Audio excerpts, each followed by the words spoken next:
கடல் இயற்கை கொடுத்த ஒரு அற்புதமான பரிசு இந்த கடல். இந்த கடலில் பல விதமான உயிர்கள் வாழ்ந்து இந்த கடலில் பல விதமான உயிர்களை வாழ வைக்குது. இந்த கடலில் இருந்து கிடைக்கிற உணவுகள் தான் உலகத்திலே எந்த ஒரு கலப்படம் இல்லாத, உலகத்திலே அதிக சத்துகள் நிறைந்த, உலகத்திலே நம்ம தாய்ப்பாலுக்கு நிகரான உணவுப் பொருளில் கலப்படம் இல்லாமல் தர்றல இந்த கடல் உணவுகள் வந்து ஒரு பெரும் பங்காற்றுது. இந்தியாவிலே இருக்கிற இந்த பின்பற்றத்தில் இருக்கிற இந்த கடலோட உணவுகள், கடலில் கிடைக்கிற இந்த மாதிரி இதெல்லாம் வந்து மருத்துவ குணம் வாய்ந்தது. இது வந்து மூரை அப்படின்னு சொல்லுவாங்க. ஆன்ம சக்தி அதிகரிக்கவும், அதேமாரி வயிற்றுப்புண்ணு அந்த மாதிரி இருக்குது, அந்த வயிற்றுப்புண்ணை போக்கவும், மூல நோயை போக்குறதுக்கும் இந்த நீங்கள் பார்த்துருக்க இந்த கடல் மூரைங்கிறது ரொம்ப ஒரு அற்புதமான ஒரு மருந்து இருக்குது, மருந்தாக செயல்படுது. இந்த மாதிரி இந்த மூளைகளை இப்படி தான் கடலில் பாறைக்கு இடைகளில் இருக்கும். அதை மூழ்கி முத்தெடுக்கிற மாதிரி மூழ்கி அந்த பாறையை இடுக்குகளில் இருக்கிற இந்த மூளையை எடுத்து ஒரு மருத்துவ குணமாக மருத்துவ பொருளாக யூஸ் பண்ணுறாங்க. அது எல்லாராலையும் முடியாது. அதுக்குன்னு பயிற்சி பெற்ற, அதுக்குன்ட்டு திறமையான அந்த மீனவர்கள் தான் இந்த மூரையை எடுத்து வெளியே கொண்டு வரக்கான சாத்தியங்கள் அதிகம் உண்டு. அதேபடி இந்த மாதிரி தென் தமிழகத்து கடற்கரைகளில் இந்த மாதிரி அருமையான மீன்கள் உண்டு. அந்த மீன்னா இப்போ நீங்கள் பார்க்குற அந்த மீன் வந்து கிழங்கா மீன் அப்படி சொல்லுவாங்க. பொரிச்சு சாப்பிட்றதுக்கு பயங்கரமாக இருக்கும். அதற்கு அடுத்தபடியான ஒரு சுவமீந்தனா இது நண்டு. இந்த நண்டு வந்து சிவப்பு நண்டு அப்படின்னு சொல்லுவாங்க. குழந்தைகள் பெரியவங்க சாப்பிட்றதுக்கு பயங்கரமாக இருக்கும். இது வந்து செந்நகரை. இந்த செந்நகரை வந்து அவ்வளோ ஒரு டேஸ்ட்டாக இருக்கும். பொரிச்சு சாப்பிட முள் இல்லாமல் குழந்தைகள் பக்காவாக சாப்பிடலாம்.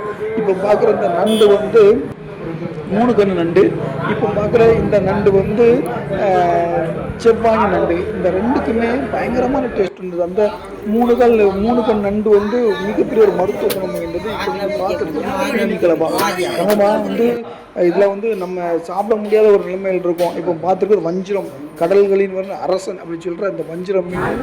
இந்த மாதிரி பயங்கரமான மீன்களை கொண்டு தான் எங்களுடைய தென்கோடி கடற்கரை. இப்போ நீங்கள் பார்த்துருக்கிறது கோழியா முரல் ஐட்டம். இந்த இதெல்லாம் வந்து இங்கே ரொம்ப பிரபலமாக கிடைக்கும். இந்த மீன் வந்து கிளி மீன் அப்படின்னு சொல்லுவோம். எங்கள் கடற்கரை ஏரியாக்கள் சாப்பிட மாட்டாங்க. ஆனால் சென்னையில் ரொம்ப விரும்பி சாப்பிடுவாங்க. சென்னையிலேருந்து வெளி மாநிலங்கள் இதெல்லாம் வந்து பண்ணுவாங்க. இது வந்து கலவா, புள்ளி கலவாவில் இது ஒரு விதமான ஒரு டேஸ்ட் தருடைய கலவா. இந்த மீனை வந்து பேத்த மீன் அப்படின்னு சொல்லுவாங்க. இது எங்கள் ஏரியாக்கள் நிறைய பேர் சாப்பிட மாட்டாங்க. ஆனால் சாப்பிட்றவங்க நிறைய பேர் இருக்க தான் செய்கிறாங்க. இது வந்து கண் எப்படி முண்டக்கன் மாதிரி இருக்குது பார்த்தீங்களா? ஆனால் இதுக்கு பேரும் முண்டக்கன் பாறை தான்.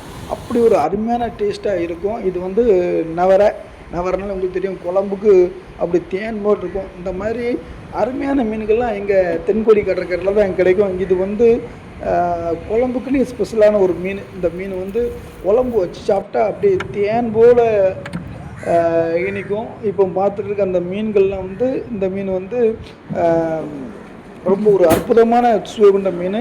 இது வந்து கல்றால் அப்படின்னு சொல்லுவாங்க எங்கள் ஏரியாக்களில். நம்மலாம் சாப்பிட முடியாது. ஏன்னா வெளிநாட்டுக்கு ஃபுல்லாக எக்ஸ்போர்ட் ஆகுது. அவங்க தான் பணம் கொடுத்து வாங்குறாங்க. இது வந்து விலை மீன். இது வந்து ஒவ்வொன்றும் 300-350 கிராம். இதுதான் ஃபஸ்ட்டு சைஸு.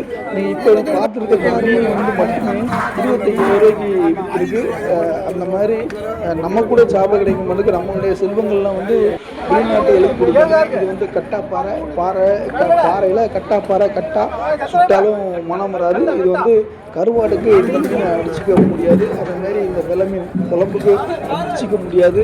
இப்போல்லாம் ரொம்ப விலைகள் ஏறி போச்சு. முந்தி வந்து கடற்கரையில் ஈஸியாக 100-150 கிடைச்சி இந்த விலை மீன்லாம் அன்றைக்கி 350 ரூபா 400 ரூபாய்க்கு அந்த மீனோட ரேட்டுக்கு போயிட்டு. அதனால தான் இப்போ பயங்கரமான ஒரு டிமாண்ட் இருக்குது. இந்த மாதிரி கனவாக்கள்லாம் இந்த நாங்கள் மீனவ மக்களே எங்களால் சாப்பிட முடியல. அந்தளவுக்கு ஒரு டிமாண்டான பொருளாக இருக்குது. ஏன்னா அதுக்கு அவ்வளோ விலை அப்படிங்கிறதுனால வியாபாரிகள் போட்டு வாங்குகிறாங்க. எங்களுடைய வாழ்வாதாரமும் அதில் வந்து இருக்கிறதுனால இப்போ வந்து இந்த கலப்படம் இல்லாத மீன் உணவு தான் அதிக சத்து உள்ளதாகவும் அதிக விலை கூடதாகவும் மாறி இருக்குது.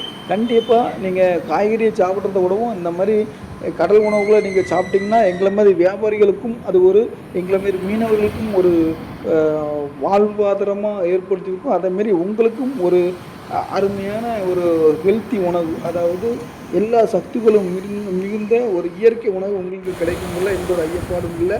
இந்த மாதிரி நண்டுகள்லாம் கிடைக்கும். இதில் வந்து எங்களுடைய டைம் பாஸ் அப்படின்னு சொல்லலாம். அந்த பொந்துகளில் இருக்க நண்டுகளை பிடிச்சி நாங்கள் வந்து விளையாடுவோம். அது வந்து மலைக்கு போகாது, அதாவது கடலுக்குள்ளே போகாத டைமில் இந்த மாதிரி நண்டுகளை எடுத்து சமைச்சு சாப்பிடுவோம். இந்த மாதிரி இயற்கை மிகுந்த கடல் வந்து நம்ம தென் தமிழ் இது வந்து இப்போ நீங்கள் பார்க்குற எல்லாமே கன்னியாகுமரியில் இருந்து ஒவ்வொருக்கு இடப்பட்ட கடல் பகுதியில் நடக்கிற அந்த சம்பவங்கள். இந்த கடல் பகுதியில் இந்த மாதிரியான மீன்கள் தான் அதிகமாக கிடைக்கும். எல்லாமே விலை கூடின மீன்கள், எல்லாமே ரொம்ப ருசியான மீன்கள். நீங்கள் பார்த்த ஒவ்வொன்றுமே ஒவ்வொரு ருசியை கொண்ட மீன்கள். அதுதான் நீங்கள் அதாவது இந்தியாவிலே வந்து